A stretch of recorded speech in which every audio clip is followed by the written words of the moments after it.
Hello అందరికీ. పూరీలు చేస్తుంటే కొంతమంది అప్పలాల్లాగా వస్తున్నాయనుకుంటున్నారా? పిండినైతే ఈ విధంగా కలుపుకోండి. పూరీలు హోటల్లో లాగా బాగా పొంగేటట్టుగా చేసేసుకోవచ్చు. అదెలాగో చూసేద్దాం. ముందుగా ఒక గిన్నె తీసుకొని అందులోకైతే 3 కప్పుల దాకా గోధుమ పిండి, 1 కప్పు దాకా బొంబాయి రవ్వ వేసుకొని, కొద్దిగా సాల్ట్ వేసుకుందాం. అలాగే షుగర్ 1 టేబుల్ స్పూన్ వేసుకుందాం. ఇది చక్కెర వేసుకోవడం వల్ల బాగా వస్తాయి పూరీలు. అలాగే కొద్దిగా వాటర్ వేసుకుంటూ పిండిని తడుపుకోండి. వాటర్ అన్నీ ఒకటేసారి వేసి తడుపుకోవడం వల్ల పిండి సరిగ్గా నానదండి. ఇలా కొద్దిగా వేసుకుంటూ పిండినైతే తడుపుకున్న తర్వాత పైన ఒక టేబుల్ స్పూన్ దాకా ఆయిల్ వేసి బాగా చేత్తో మిక్స్ చేయండి పిండిని.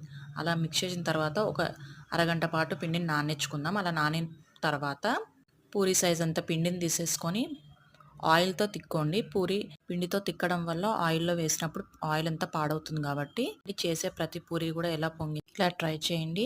వీడియో చూసిన తర్వాత లైక్ చేయండి, షేర్ చేయండి, అలాగే సబ్స్క్రైబ్ చేయండి. Thank you so much for watching this.